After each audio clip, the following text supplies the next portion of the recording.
I think any place that people can find motivation is really important, really important. Yeah, that's the hallmark of importance.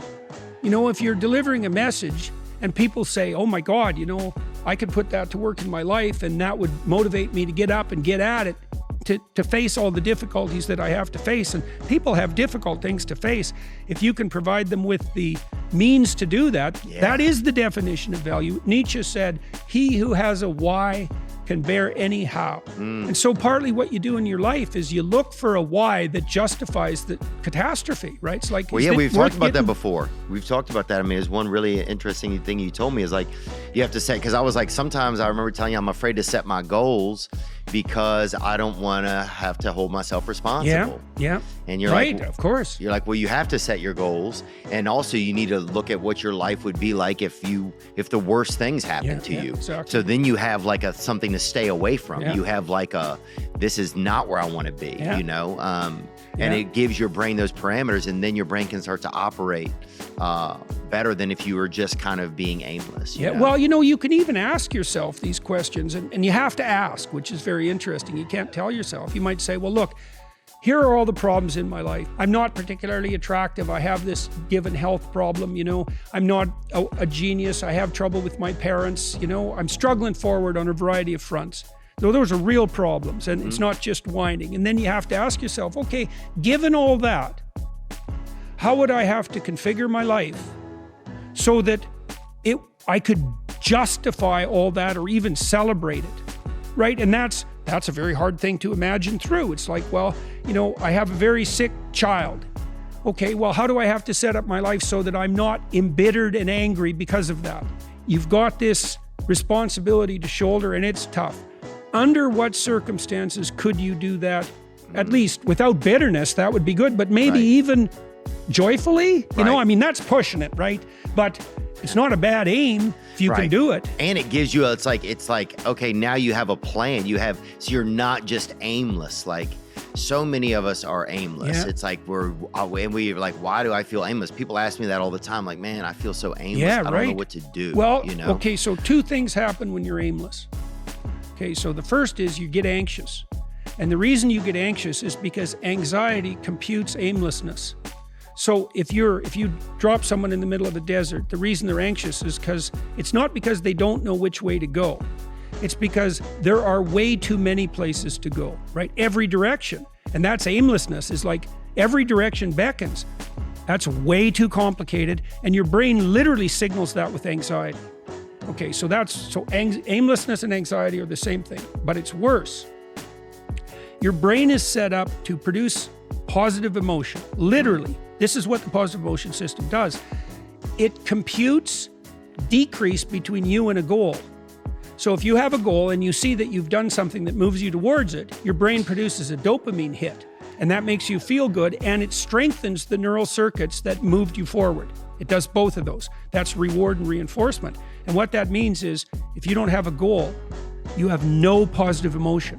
And when people say, you know, they're aimless, they're partly telling you that they're anxious, but they're also telling you that they have no positive emotion.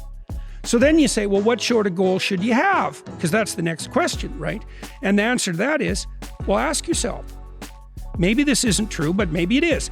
You can have what you want in 5 years. But there's two conditions. You have to know what it is, and you have to aim at it, okay? Okay, so let's say you're willing to play that game. Might be wrong, because who knows, you're gonna get run over by a bus tomorrow, but you know, you're gonna play the game. Okay, now the next step is, all right, you probably wanna have an intimate relationship. Now maybe not, but probably, but assuming you do, imagine, pretend like you're a kid. You get to have an intimate relationship. What does it look like? What does it look like when your wife greets you when you come home from work? What does your sex life look like, right? What do you do for entertainment? How do you treat each other? You need a fantasy, just like a little kid playing house, right?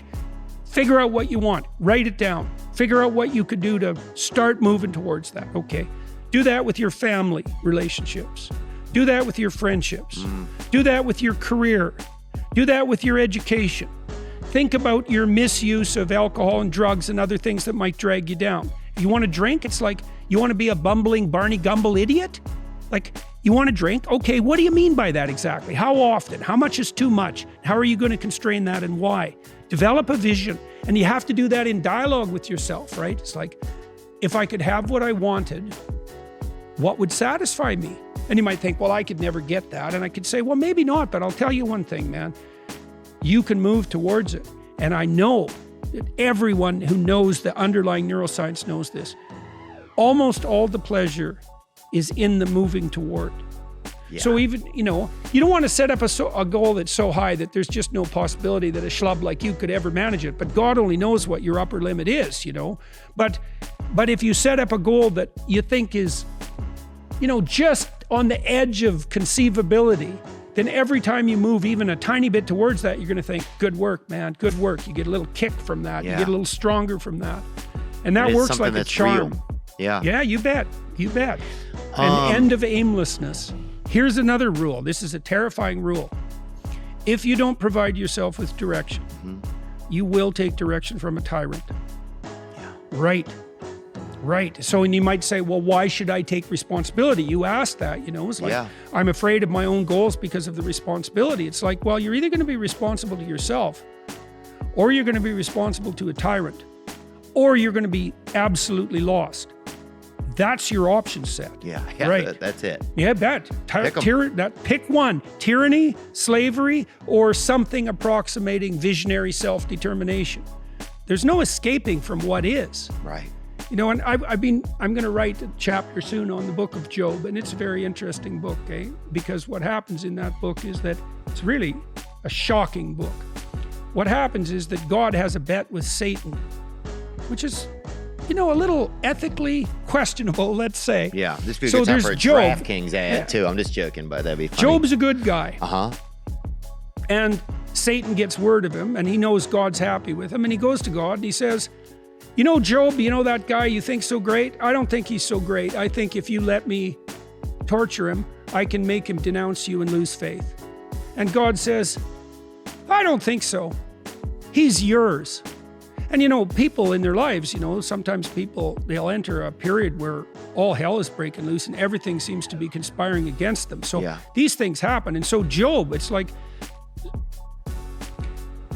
first of all, his whole family's destroyed, then everything he owns. So that's act one. Then Satan curses him with a terrible skin disease. Yeah, that's tough. Right. Tough, and then he has to sit in the ashes, scraping himself. And then his friends come along and tell him that he must have done something wrong because otherwise the universe wouldn't be conspiring against him.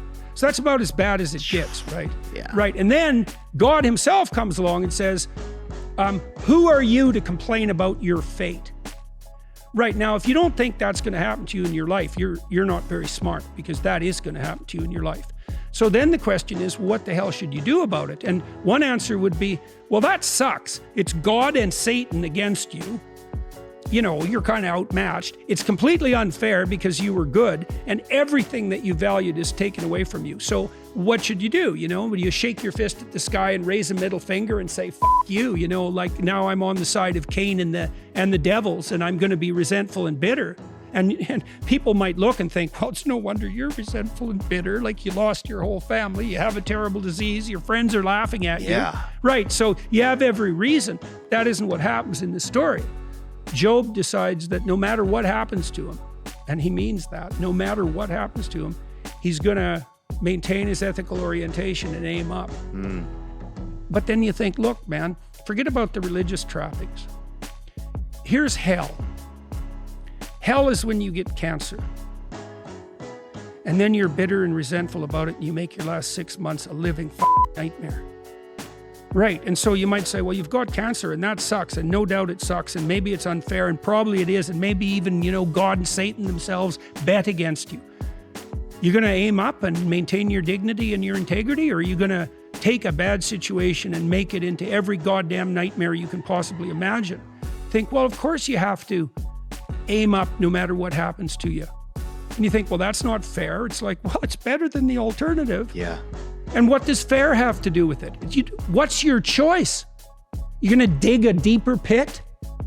Or are you going to have some integrity in the face of life's catastrophe?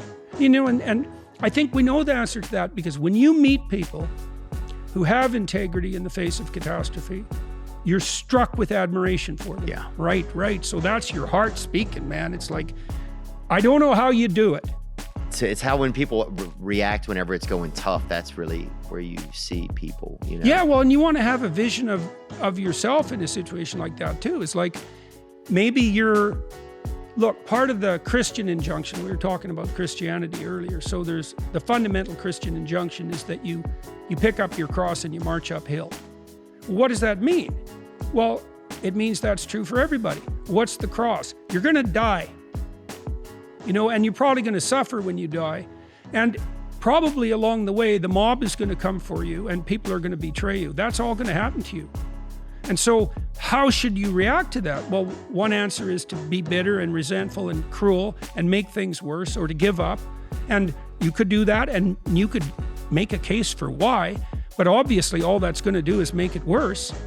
Or you can think, Jesus, maybe there's enough to me so that I could actually do that voluntarily, and I could do it positively, and I could withstand it.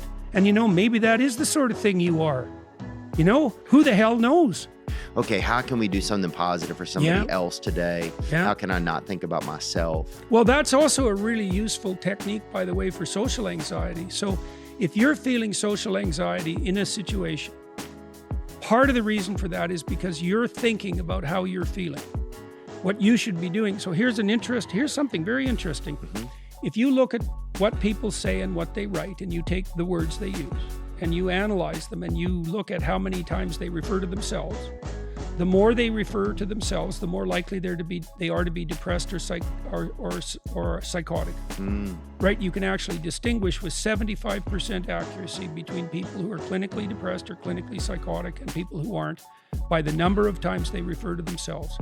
Literally, the more you think about yourself, the more miserable you are. Literally, they're that tight. So what you do if you're in a situation that's social and you get anxious, what you try to do is you try to make the people around you more comfortable. You switch your attention. It's like, stop. It isn't that you have to stop thinking about yourself, because you can't. If you stop thinking about yourself, you're thinking about yourself and you'll fall into that pit. But if what you decide to do is to pay way more attention to the other person and try to make them comfortable, then that social anxiety will disappear right away. Yeah. Yeah. It's a really good technique.